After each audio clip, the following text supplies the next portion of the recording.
Eh ben écoutez, bonjour à tous, un nouvel épisode de Vagabondage Nordique je profite de mon déplacement sur l'Euro Nordic Walk in Albi.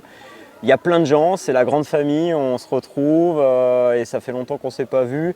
Et aujourd'hui, j'ai la chance ce soir, parce que c'est le soir, on a marché, on a fait des marches chrono, des marches découvertes, des grandes marches un peu, et puis aussi le défilé, voilà. Et là, on est pas très loin de la passerelle d'Albi. Et je suis en présence de Pat. Pat, je l'ai reçu plusieurs fois, il y a plusieurs épisodes déjà sur le vagabondage nordique avec toi, Nordic Pat. Et je vais aborder avec toi ta dernière aventure, une grosse aventure. Est-ce que juste avant, pour les auditeurs, pour qu'on puisse, parce que peut-être qu'ils n'ont pas encore écouté les autres podcasts sur la saison 1, la saison 2, est-ce que rapidement tu peux te présenter, tu peux dire qui tu es, ce que tu fais aujourd'hui,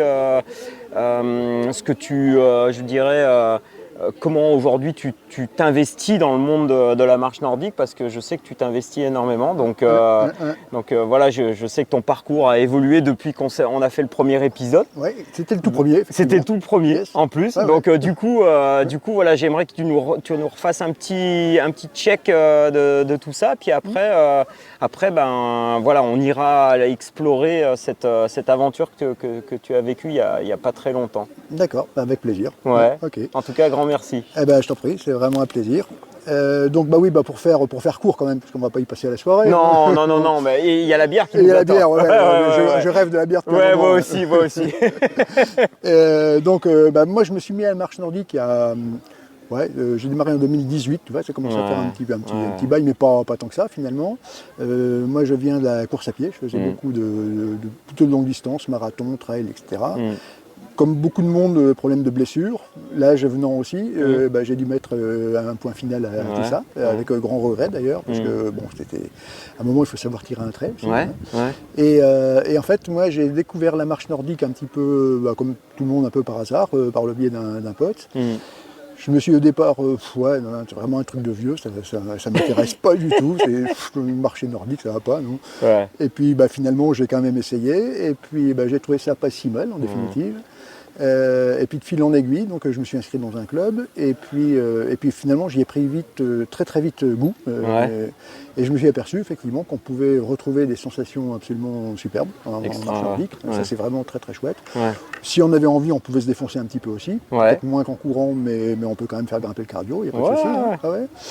Et puis très rapidement, alors au départ, je marchais dans un club, comme beaucoup de clubs où on allait surtout se balader, quoi, en fait. La technique un petit peu, mais sans plus.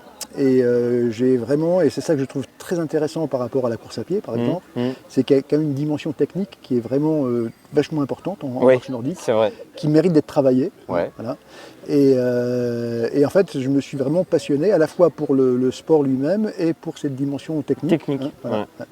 Donc j'ai eu l'occasion de faire plein de stages, j'ai eu l'occasion effectivement, et c'est là on s'est vraiment bien connus, notamment une première fois autour du lac du Serponçon. C'est vrai qu'on a fait un... c'était vraiment quelque chose d'extraordinaire, moi j'en garde un souvenir vraiment superbe. Et puis encore un cran au-dessus, la Réunion. Là vraiment, des grands moments. Et donc voilà, et puis alors, finalement au départ j'étais plutôt centré sur moi, j'avais envie de faire des choses, de progresser. Rapidement, et ça remonte, assez rapidement, parce que ça remonte au Covid. La difficulté essentielle que je trouvais moi en termes techniques en marche nordique, c'était de penser à tout. Parce que quand on regarde bien chaque élément technique de la marche nordique, il n'y a rien de compliqué, tout est simple. Par contre, ce qui est hyper compliqué, c'est de tout faire et de tout bien faire. Et en fait, j'avais eu l'idée, pour moi, au départ, d'enregistrer des consignes à écouter en marchant. Donc, je me suis fait pendant une heure, sur un fond musical, donc je me suis fait mes consignes pour moi. Et puis j'ai trouvé ça vachement intéressant parce que du coup, je me disais, quand je parlais effectivement de passer bien la main devant, après maintenant tu vas travailler la main derrière, tu vas travailler le déroulé du pied, tu vas travailler tiens-toi droit, regarde loin devant, donc Et puis j'ai proposé ça à des potes qui ont dit c'est génial ton truc. Et puis de là donc est venue l'idée de le partager plus largement et donc de créer un blog, donc le blog de Nordic Pat. C'est parti de ça en fait. Et voilà. Que je conseille d'ailleurs parce qu'il y a beaucoup de choses. Il est très je suis un peu surpris parce qu'en fait force de me mettre à jour, je me suis perçu aujourd'hui qu'il y a plein de trucs. Et surtout donc en fait moi ce que j'apprécie énormément c'est la variété des plaisirs qu'on peut prendre en marchand nordique. Sur l'aspect technique, donc j'ai toute une partie où je développe des conseils techniques. Alors moi je suis pas un pro, donc très modestement, mais par rapport à ma propre expérience, voilà. Et puis surtout aussi, et ça c'est vraiment super, moi j'adore ça et je fais vraiment d'abord pour moi parce que c'est un grand plaisir, c'est de partager les expériences que je vis en permanence, celles qu'on a vécues ensemble et plein d'autres. Voilà. Donc moi c'est ma démarche de partager à la fois ce que je fais, ce que je ressens et ce que je vis en fait. Voilà. Et puis donc partant de là, donc régulièrement je poste des articles divers et variés sur le blog. Je suis assez présent sur les réseaux sociaux. J'ai créé notamment avec notre amie Isabelle Verdier un groupe qui s'appelle Progresser en marche nordique. Et là, vraiment, pour être dans une démarche de partage. Le but, c'est pas de dire voilà ce qu'il faut faire ou autre, voilà, on échange, j'ai besoin de conseils, qu'est-ce que tu en penses, voilà. Et si possible, même dans la mesure du possible, c'est même plutôt de poster des vidéos, de solliciter des critiques, mais au sens positif du terme. C'est pas du jugement. C'est surtout pas du jugement, on est toujours dans la bienveillance. Par rapport à ça, Et ça, c'est super parce qu'effectivement, ça permet d'élargir. Moi, j'étais super content aujourd'hui. J'ai rencontré plein de gens que je connaissais pas. C'est vrai. Et qui sont venus me voir en disant c'est génial ce que tu fais. Voilà. Et donc, il y a ce côté humain que je trouve absolument fantastique. C'est-à-dire qu'on part d'une expérience, on part de partage un petit peu, allez, je vais dire virtuel, quoi, et puis finalement ça se traduit par des contacts super sympas sur le terrain, quoi. Donc ça, je trouve ça absolument génial, quoi. Voilà. Ça c'est une particularité aussi de la communauté des marcheurs nordiques. Il y a un état d'esprit qui est vraiment très sympa. Et puis après ça permet effectivement d'être dans ce partage, mais une autre forme de partage qui est un partage plus forcément plus direct, plus humain, et finalement c'est un autre grand moment de plaisir, quoi. Mais moi c'est ça que j'apprécie dans ton blog, c'est que tu prends du recul par rapport à ce que tu vis aussi. Tu vois, tu fais plein de choses avec d'autres coachs, des pros, et à chaque fois tu fais des articles en prenant du recul par rapport à ce que tu as reçu comme enseignement et tout, et ça je pense que par rapport à ça, tu vois, c'est pour ça aussi que ton blog là-dessus il est vraiment intéressant, tu vois, c'est qu'à chaque fois on voit un point de vue avec une espèce de méta-connexion par rapport à ce que tu as vécu. Et donc, surtout sans parti pris, quoi. Il n'y a pas de dogmatisme. Non. Il n'y a pas cette pédale est mieux qu'une autre. Et puis c'est ça que j'apprécie beaucoup aussi, c'est d'aller piocher un petit peu à droite et à gauche, de récupérer des infos, des conseils, des idées, et puis après de les intégrer pour qu'elles deviennent des choses plus personnelles. Mais complètement, c'est ça qui est... Regarde, il y a un train qui passe sur ce pont. Un beau train rouge extraordinaire. Un beau train rouge et jaune. On est dans l'Occitanie. Dans l'Occitanie, tout à fait. Albi, c'est la cité rouge. Par rapport à Toulouse, qui est plutôt rose. Rose, tout à fait. Là, on a effectivement plus la cathédrale en face de nous, qui est vraiment superbe. Tout à fait. Donc voilà. Et puis alors moi, la dernière étape que j'ai franchie, raconte-nous. Alors attends, juste pour terminer le parcours, mais ça très vite. Jusqu'il y a un an, je voulais surtout pas m'engager dans l'animation de club, du coaching, etc. Parce que tout simplement, j'avais envie de conserver ma disponibilité. Donc dès qu'on rentre dans un processus de coaching, on a forcément des contraintes. Et puis finalement, de fil en aiguille, je me suis dit que ça pourrait être intéressant quand même. Et donc j'ai fini par craquer. Et donc maintenant, effectivement, je suis un animateur dans un petit club, un club on va dire, non pas forcément. Combien de licenciés alors aujourd'hui ? 70 licenciés. 70 licenciés. Enfin, plus que ça, mais 70 marcheurs nordiques en fait. C'est un club FFA, donc avec surtout pour les jeunes, des runners, voilà. Et rappelle la région où tu es. Alors moi je suis de Normandie, près de Rouen. Et le club s'appelle Le Corps et fait partie c'est une section locale du club de Sotteville-Sottevillers, qui est un des grands clubs d'athlétisme reconnu au niveau national. Et voilà. Et donc nous, en fait, l'essentiel des effectifs du club, ce sont des marcheurs nordiques. En fait. Ok, Voilà. ok. Et comme dans beaucoup de clubs, on est plus branché, on n'est pas du tout branché compétition chez nous. Ouais. On est vraiment branché plutôt sortie. Alors on a une chance extraordinaire, c'est qu'on baigne dans un environnement forestier. Il y a plein de forêts autour de chez nous. On a plein de points de départ et on marche toujours en forêt dans un site superbe. Et puis avec une technique qui est ce qu'elle est. Quoi. Et puis moi j'avais proposé de temps en temps des conseils à potes avec qui je marchais, mais sans être animateur. Tu vois. Et alors certains étaient intéressés, d'autres non, ils venaient là pour discuter, ok. J'ai surtout en mémoire notre Spitini Gonzalez, un mec qui est toujours devant, à fond les ballons, toujours, mais avec une technique, voilà. Quoi, et bon, je m'étais, à un moment, je lui ai dit, écoute, tu vois, est-ce que tu pourrais faire ça? Il dit, écoute, non, moi je suis là pour me défoncer. Je dis, ok, pas de souci, tu te défonces. Hein. Et puis de fil en aiguille, je me suis dit, tiens, ce serait intéressant, en plus des séances habituelles, de faire un petit groupe pour ceux que ça intéresse, mais uniquement pour ceux que ça intéresse, de faire un petit groupe où on fait que de la technique, vraiment très technique. Et le premier que j'ai vu qui m'a dit, ok, c'est mon Speedy Gonzalez. D'accord. Michel. Voilà. Ok. Et voilà. Et donc là, on a une dizaine, 10-12, qui viennent régulièrement sur l'aspect purement technique. Okay. On se fait 1h30, voilà, alors on marche, mais. Et en fait, tout le monde y a pris goût, c'est super. Okay. Et avec des progrès, mais vraiment considérables en quelques mois. En fait. Et donc un énorme plaisir finalement pour eux à progresser. Bah oui. Pour les autres, ils se disent mince, c'est fou comment ils marchent maintenant en fait. Et pour moi finalement, c'est aussi une autre forme de plaisir de transmettre en direct. Tu vois, c'est vraiment très très chouette. Et donc moi c'est un petit peu ça, c'est vraiment faire un éventail, un panel d'activités et donc pour moi de plaisir en fait, qui permettent de toucher un petit peu à tous les aspects, que ce soit à titre perso, que ce soit sur des rencontres, sur des stages, et puis donc maintenant dans le club. Voilà. Donc voilà très rapidement un petit peu le parcours. C'est un parcours qui est à la fois varié, à la fois qui correspond aussi, il me semble, aujourd'hui à l'évolution aussi de notre pratique.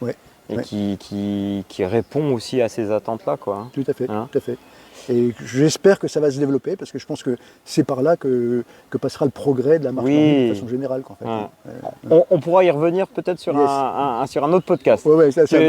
Tu as commencé un peu à me titiller là-dessus et du coup voilà. Mais je ne vais pas spoiler les annonces parce qu'il y a la saison 4 qui arrive. Voilà, il y aura des choses qui vont se passer.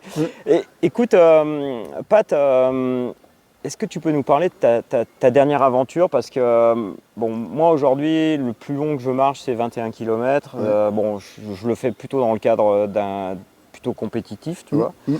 Après, je fais d'autres distances, mais c'est plus en course à pied ou des choses comme ça, tu vois.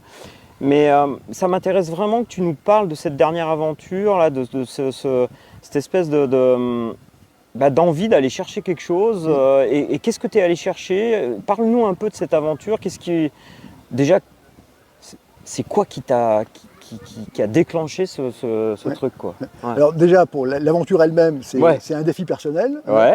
Donc les 100 km de Fougères en marche nordique, qui est vraiment maintenant l'événement de référence en fait, dans le domaine de la longue distance en marche nordique, parce qu'il propose un semi, un marathon et donc le 100 km. Moi, je suis pas très branché compétition. J'en fais de temps en temps, mais c'est pas ce qui me passionne en fait. Voilà. Effectivement, moi, ce qui m'intéresse, c'est toujours des défis personnels et d'aller chercher, autre chose à chaque fois. Ouais, je sais. Parce que vivre sur ses acquis, c'est bien, mais je pense qu'aller découvrir de nouveaux territoires, c'est encore beaucoup mieux. Et moi, je suis plutôt branché sur du long.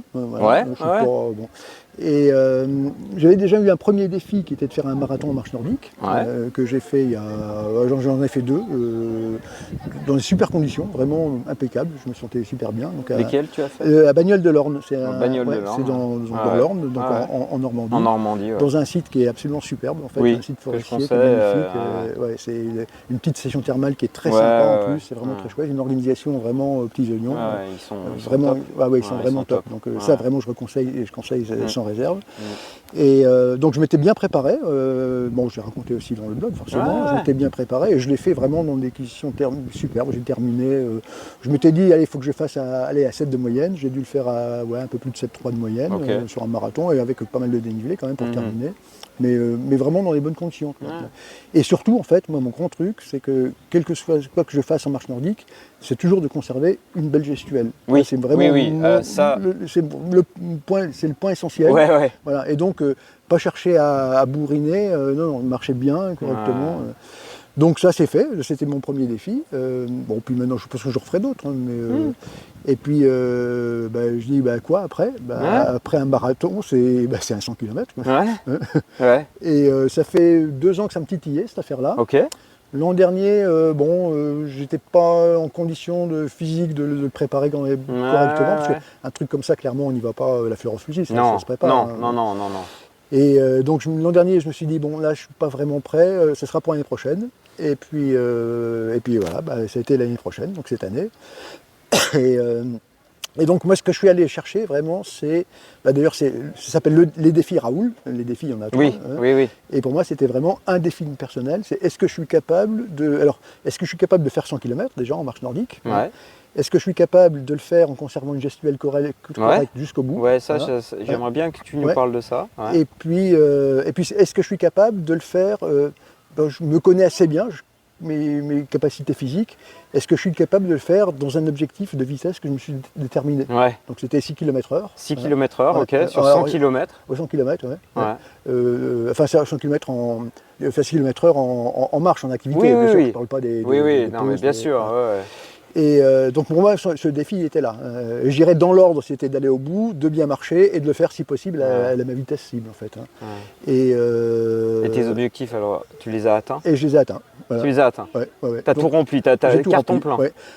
J'ai eu carton plein. La seule chose que j'ai pas remplie, mais bon, ça c'est vraiment pas grave. Je m'étais dit, je le fais donc à 6 km/h, donc sur 100 km, ça fait précisément 16 minutes 40. J'ai fait 16 minutes 47, mais j'ai fait 2 km de plus parce que je me suis planté sur le parcours. Donc je suis à 6 km/h.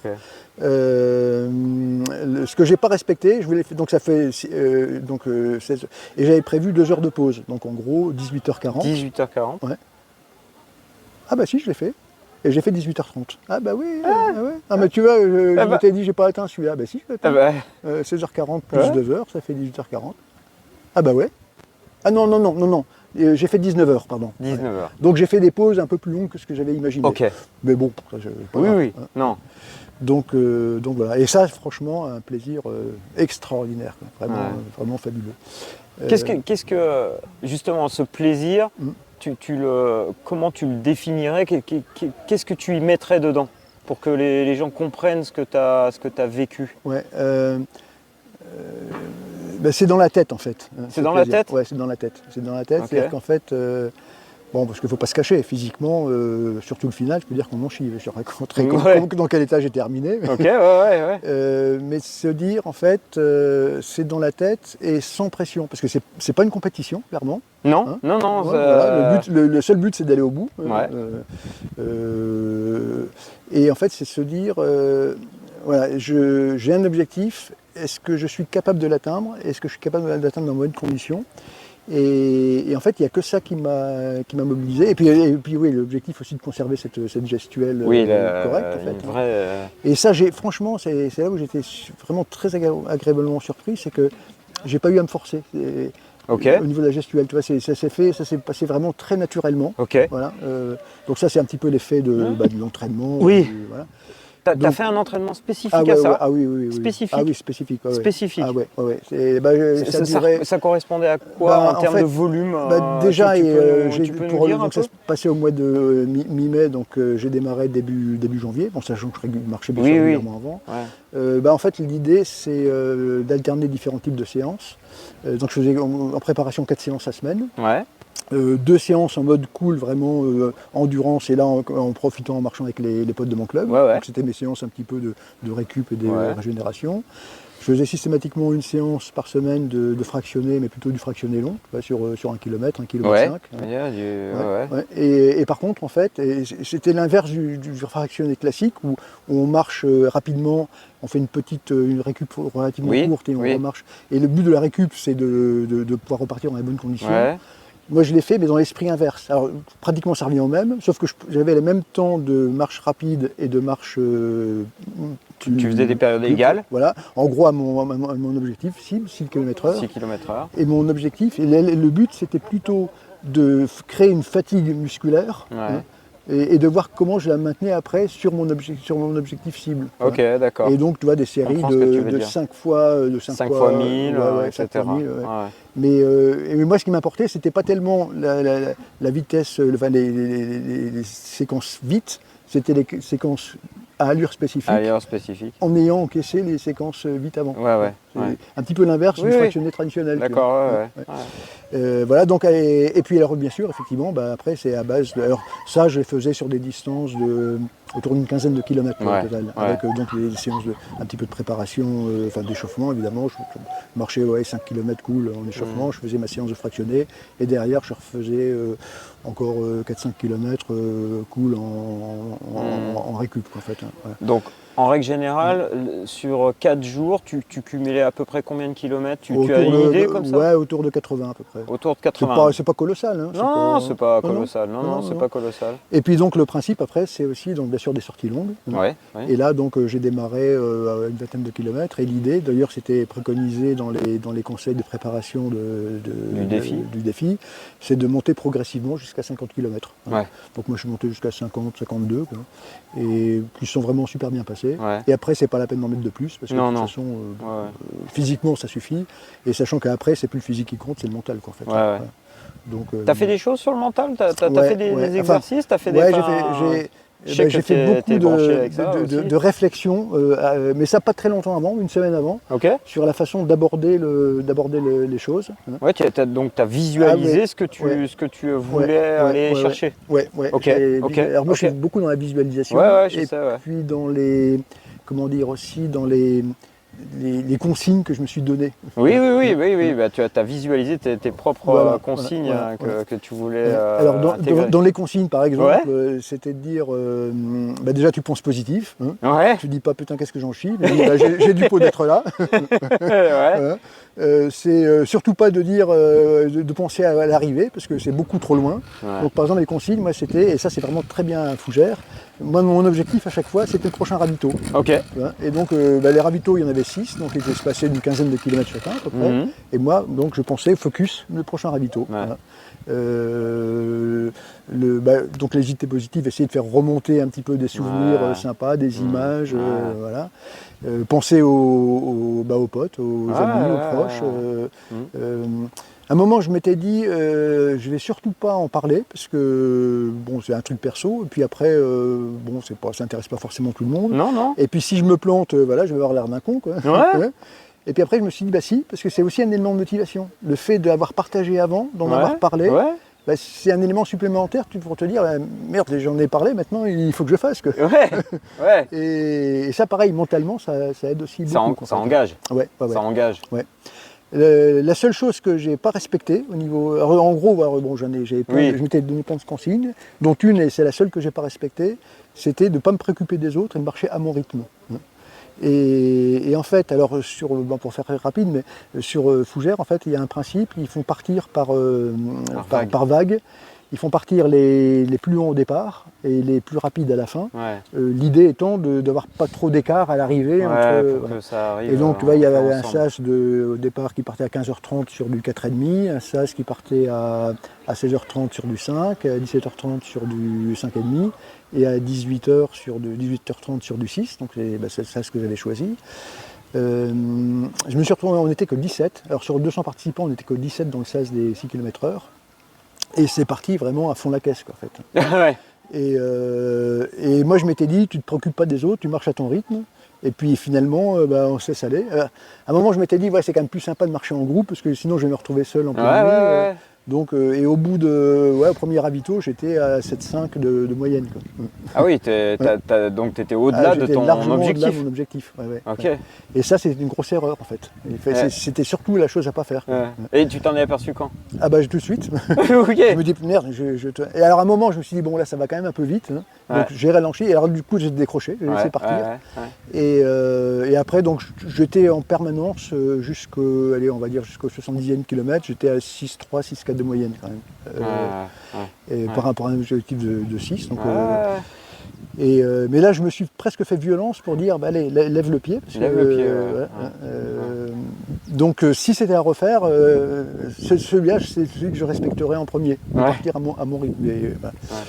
Et voilà, donc bon, finalement, ça s'est quand même plutôt bien passé, à une exception près, mais je te raconterai éventuellement. Tout de suite, je te raconte.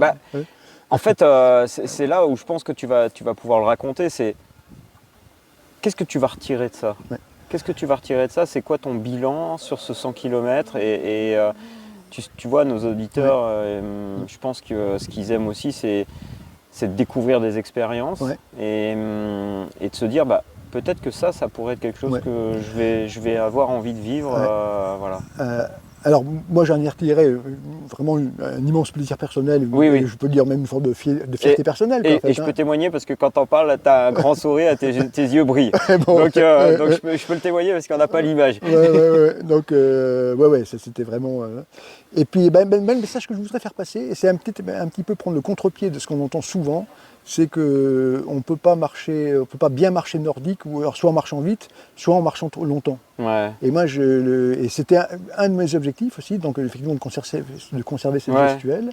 Et finalement, moi, je suis convaincu maintenant, et la preuve à l'appui en fait, j'ai vécu, qu'on peut vraiment faire de la longue distance en marchant réellement nordique, contrairement à ce qu'on peut entendre de temps en temps en fait. Après, encore une fois, il faut le vouloir, et puis effectivement, il faut se donner les conditions d'y arriver. Alors oui, parce que j'ai pas dit aussi dans la préparation, et évidemment, il y avait un gros travail technique aussi en même temps. Oui, bien sûr. Mais donc, si on se donne les moyens, c'est faisable. Oui, et puis il y a d'autres aspects, parce que on va inviter, et je mettrai le lien de ton article, parce qu'il y a quand même des aspects aussi sur lesquels tu as travaillé, le sommeil, les pieds, la respiration. J'ai beaucoup marché en mode marche afghane. Donc tu vois, il y a tous ces aspects-là, et je pense que ça, on va inviter aussi d'aller checker ton article, parce qu'il est plein de découvertes par rapport à ça. Alors il faut être courageux pour y aller. Parce qu'en fait, j'ai fait donc un article avec une petite synthèse en fait, des principales étapes définitives. Et ce que j'ai fait avant de faire ça, et pour moi, je me suis fait vraiment un compte rendu détaillé. Et j'avais tout en tête en fait. C'est ça qui est super, parce que j'étais vraiment... On parle souvent aussi, là je peux faire référence à Thomas Faya, qui est de dire en nordic yoga ou en marche nordique, il faut marcher en pleine conscience. Là j'étais vraiment à fond en pleine conscience, et à tel point que pendant la semaine qui a suivi, j'avais encore tout en tête, et j'ai pu effectivement retranscrire l'intégralité de ce que j'ai vécu. Et là, j'ai carrément fait le récit détaillé, et là, il y en a 11 pages, je crois. Alors, je l'ai mis juste en annexe, le PDF à télécharger et à lire pour ceux qui en ont envie, mais bon, tout le monde n'a pas forcément envie de lire 11 pages. Mais en fait, c'était vraiment là la retranscription...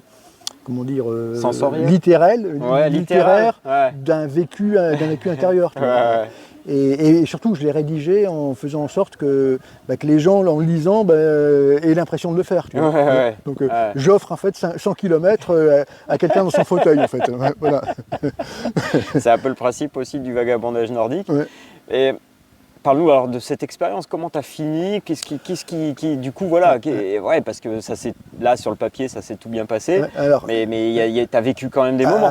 Clairement, j'ai fini à la ramasse. À la ramasse complètement, mais complet. En fait, non, j'ai un souci, alors c'est ça que je n'avais pas du tout imaginé, parce que j'ai eu des soucis gastriques, je n'arrivais plus à manger. Et à partir de, en gros, le 3e ravito, je crois que c'est de mémoire maintenant, ça devait être vers 2h du matin, impossible d'ingurgiter quoi que ce soit. Alors le liquide ça passait, et le solide rien du tout. Et ça c'est terrible. Et à un moment sur les longues. Et pourtant moi j'ai fait pas mal de marathons. Alors sur des marathons tu vois plein de monde vomir à partir du 30e kilomètre. Moi ça m'est jamais arrivé. Et là, alors j'ai dû manger un truc, c'est comme quoi il ne faut jamais innover, un truc, il y avait une barre, c'était écrit protéiné et tout, je dis tiens je vais essayer ça. J'ai goûté, alors c'était très pâteux, crémeux, je crois que ça m'est resté sur l'estomac. En plus j'ai bouffé une demi-banane avec qui m'a encore coincé le truc. Et en marchant, d'un seul coup c'est monté, j'ai eu des hauts le cœur. Et en marchant, je me suis même mis à vomir en marchant, quoi, en fait. Ouais. Et ça, vers le coup de 3 h du matin. De 3 h du matin. Et chaque ravito, j'étais incapable de manger, quoi. Et je me dis, attends, c'est pas possible. Je vais terminer, j'avais prévu de terminer vers midi et demi, quoi. Sans carburant, ça va être dur. En fait, ça va être dur. Et impossible, donc j'ai essayé. L'avant-dernier ravito, j'ai bu un petit peu de coca, j'ai bu plein de trucs. J'ai pris un café, je suis sorti du ravito, tout est reparti, ça a revenu aussi. Et il n'y a qu'au tout dernier où j'ai pu manger un tout petit peu, mais encore très peu. J'ai un petit bout de pain avec un peu de fromage et j'ai même pas pu le terminer. Et donc, ce qui devait arriver est arrivé. C'est-à-dire que vraiment, la panne sèche, le carburant. À 4 km de l'arrivée, j'ai commencé à être complètement à l'ouest, en fait. À un moment, j'avais une gourde qui est tombée, je voulais la ramasser. Je faisais le tour de la gourde pour essayer de la ramasser. J'y arrivais pas, en fait. J'arrivais même plus à me baisser. Mais tu vois, un peu étourdi. C'est comme si je carburais au Calva depuis le matin, tu vois. Et à un moment, dans une grande descente, mais vraiment, je me sentais, j'étais plus là, qu'en fait. Je me suis mis, j'avais plus la force musculaire de contrôler la distance. Je me suis mis à courir. Je cours jamais en marchant nordique, mais pas parce que j'avais envie de courir, c'est parce que je pouvais pas faire autrement. Et à un moment, forcément, ce qui est arrivé est arrivé. Je me suis cassé la figure, je me suis retrouvé sur le côté. Il y a des gens qui m'ont rêvé. Je me suis fait engueuler à juste titre par une nana qui me dit attends, t'es plus lucide, là, arrête, alors repose-toi un petit peu. Donc je me suis posé un bon moment. J'ai repris un peu ma respiration, je suis reparti. Et j'ai terminé comme ça, les 4 derniers kilomètres, j'ai dû tomber au moins 2 ou 3 fois. D'accord. Pas de. Là, en fait, plus de jus. Et la dernière fois, je suis tombé à même pas 1 kilomètre de l'arrivée, mais je me suis écroulé. Un mec qui passait en vélo est venu m'aider à me relever, parce que je crois que j'aurais pas pu me relever tout seul. Il voulait que j'appelle les secours. Il dit non, on va pas appeler les secours à 1 kilomètre de l'arrivée quand même. Et donc je suis reparti et j'ai terminé, mais vraiment dans un état carrément pitoyable. Alors là, je peux dire que la technique de marche nordique, elle n'y était plus. Mes bâtons, c'était plus des bâtons, c'était des béquilles. Là. Donc voilà, c'était le seul petit souci. Et je pense qu'effectivement, c'est certainement lié au fait que je suis certainement parti un peu trop vite, en fait, aussi. Mais après, je me suis dit, c'est con, parce que sans ça, j'étais vraiment bien. Et je me dis, finalement, c'est pas si mal, parce que c'est encore une expérience de plus. Parce que là, franchement, donc à partir de... le ravito était à peu près une quinzaine de kilomètres avant, donc j'étais assis. Il y avait ma compagne, c'est elle qui venait m'apporter des gobelets à boire, un petit casse-croûte. Et je restais assis vraiment, je ne sais plus combien de temps, je crois que j'étais plus conscient. J'ai eu un mal fou à me relever. Rien que remonter, me lever de la chaise, j'avais les quadrilles en feu. J'avais les pieds, le dessous des pieds, qui avaient carrément des hématomes, parce qu'à force d'appuyer sur l'avant-pied, j'avais les pieds tout bleus. Donc rien que ça, c'était une douleur insupportable. Et après, quand on démarre, alors je marchais vraiment en mode Playmobil, tu vois. Et après, avec les endorphines qui arrivent, tu oublies finalement cette douleur-là, tu repars. Et à un moment, donc, je regarde ma montre, j'étais effectivement à 6 de moyenne, et je dis, il faut que je tienne. Et là, je suis reparti à fond la caisse, entre le 10e et là où au moment je suis tombé, où j'avais plus rien. Et là, je remarchais de nouveau à 6,5. Et les gens qui me disaient à côté, attends, va pas aussi vite. Je dis, mais c'est mon rythme naturel, finalement. Et donc, là-dessus, sur le moment, je me dis, merde, c'est con que j'ai eu ça. Et puis, en définitive, je me dis, non, finalement, c'est encore aussi une superbe expérience. Parce que là, en fait, c'est aller au bout du mental, en fait. Et malgré le fait de ne plus avoir de jus, de ne plus en pouvoir du tout, là, tu vas vraiment chercher, tu vas vraiment puiser au fond du fond au niveau mental, quoi. Et ça, finalement, je suis content d'avoir vécu aussi. Voilà. Même si j'en ai vraiment chié, quoi. Donc, Et donc, finalement, tout ça permet d'en sortir qu'avec du positif. À un moment, je me suis dit, punaise, qu'est-ce que je fous là, ou j'aurais pas dû le faire. Non, c'est que du positif. En fait. Que du positif. Ouais, tout à fait.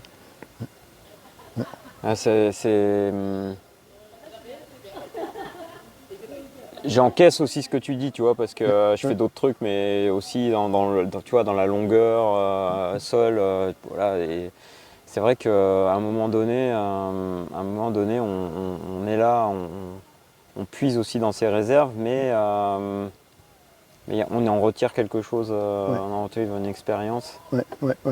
Et là, aujourd'hui, donc,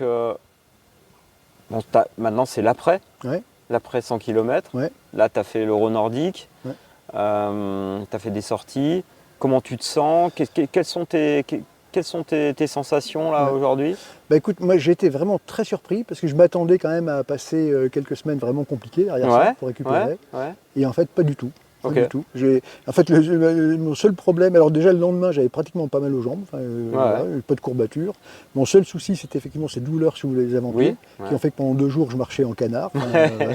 Et puis après, c'est passé rapidement. Ouais. Et puis moi, dès le mercredi, j'ai refait une sortie tranquille avec les potes de mon club, sans problème. Et puis donc, au niveau récupération, parce que bon, je m'attendais quand même à devoir lever le pied sérieusement pendant du temps. Mais en fait, non, c'est vraiment sans problème. Mais là aussi, parce que je pense que j'ai, bon, à part ce problème effectivement d'alimentation, mais je pense que je pense avoir bien évalué mes capacités, tu vois, le fait de pouvoir le faire. Et puis finalement, aussi quand même une forme de fierté, parce que bon, c'était pas une compète, mais alors, malgré tout, quand on a fait de la compète, il y a toujours malgré tout ce petit Roland qui est là, en fait. Hein. Et donc, clairement, il n'y avait pas de classement, mais il y avait donc le tableau des positions. En fait, hein. Alors, un truc qui est super, c'est qu'en plus, on est suivi par balise GPS, et donc les accompagnants, parce qu'on précisément où on en est. Quoi. Et puis derrière, on a le temps final. Et vous avez un diplôme aussi, je crois. Non, parce qu'on a une belle médaille. Voilà, il y a une médaille, c'est ça, une médaille, mais elle compte, hein, parce que une belle pour médaille, chaque défi Raoul, il y a la médaille. Là, en fait, la médaille, il y a tous les finishers, systématiquement. Donc, il n'y a pas de premier, il n'y a pas de dernier, chacun sa médaille. C'est un état d'esprit. Complètement, on est vraiment très très loin de l'esprit de la compète. Sachant que le but, effectivement, c'est d'ailleurs. On a un superbe t-shirt, d'ailleurs, je vais le mettre demain, tiens.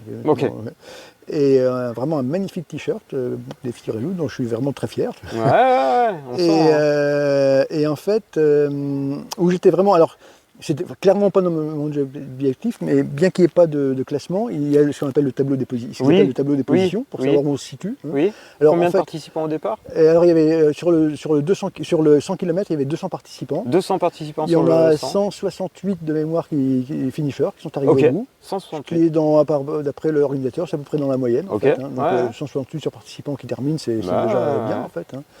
Et où j'étais alors vraiment très surpris, parce que c'était pas un objectif, et puis c'est que sur les 168 qui terminent, je termine 24e. Ok. Alors que franchement, c'était pas mon but, quoi, en fait. Non. Moi, j'étais pas là du tout pour faire de la compète. Hein. Et donc finalement, alors ça c'est un petit peu la cerise sur le gâteau, c'est de dire finalement, alors à 70 ans quand même, je suis pas encore complètement pourri. C'est un sacré cadeau. Tu t'es fait. Ouais, complètement. Donc voilà, ça c'est un petit peu la cerise sur le gâteau. Excellent. Et donc voilà un retour vraiment, globalement par rapport à ta question. Moi donc comment dire, le fait d'avoir encore vécu autre chose, d'avoir franchi un nouveau pas, de l'avoir fait dans les bonnes conditions, de ne pas m'être cassé, de ne pas m'être blessé, de ne pas m'être mis sur le flanc pour 3 mois. Bien sûr. Voilà, moi c'est vraiment une belle récompense en fait. Et voilà. Et tu vois, je m'étais dit alors, c'est le genre de truc à faire une fois.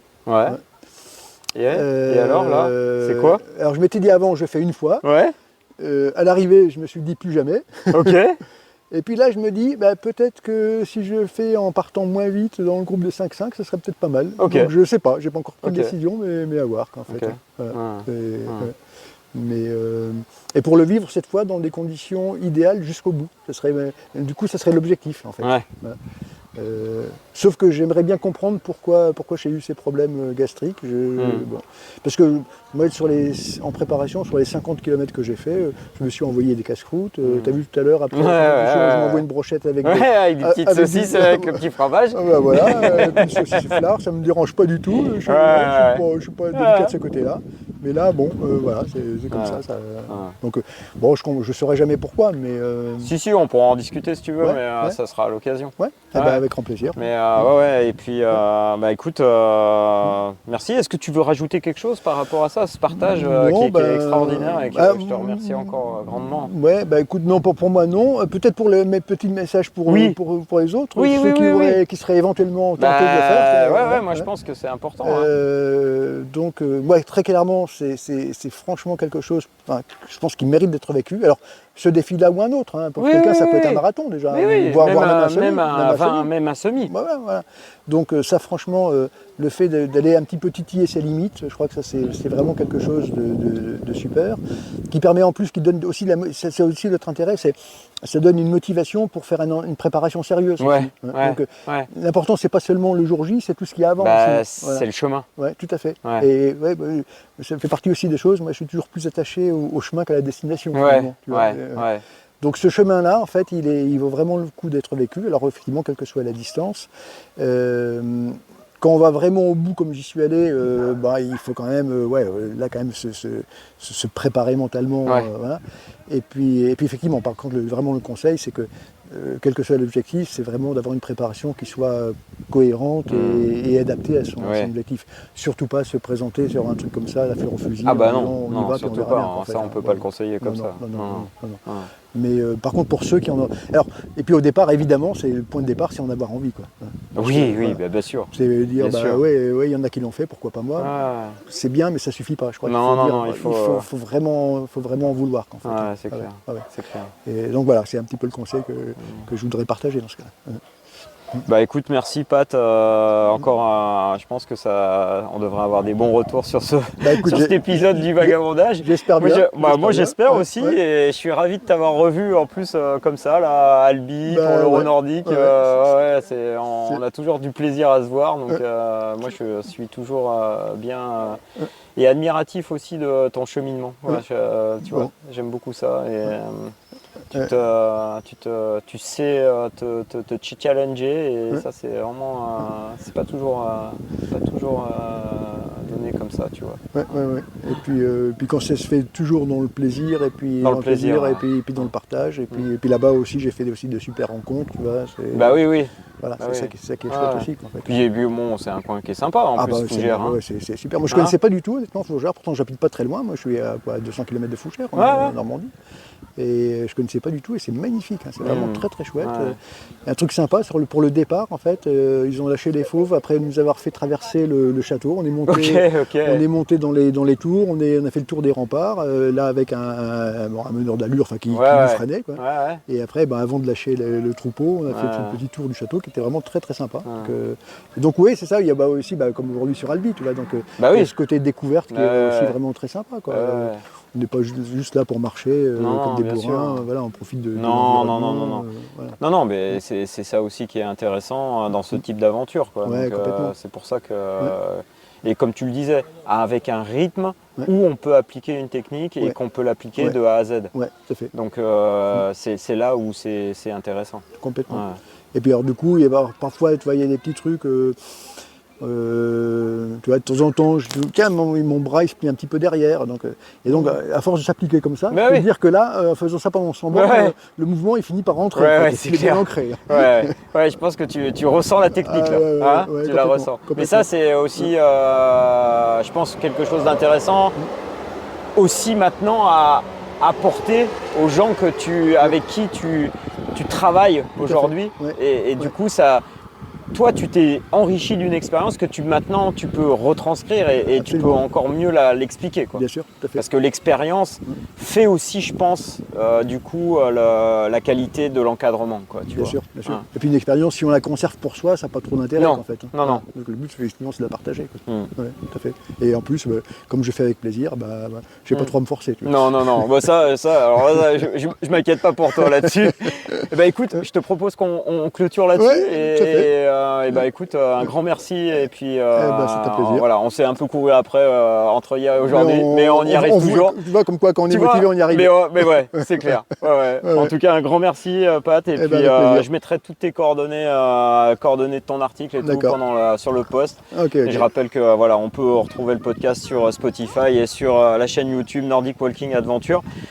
Grand merci. Et puis à très bientôt. On va se faire un petit selfie sur la passerelle pour mettre en vignette du podcast. Et puis après, on va aller boire la bière. Qu'est-ce que t'en penses ? Allez. En plus, tu m'as donné encore plus soif. Ouais, je crois. Ouais. Et grand merci. Je t'en prie. Allez, bonne fin de Euro Nordic Walk. Hop. Donc tu l'avais pas encore lu l'article, tu m'avais dit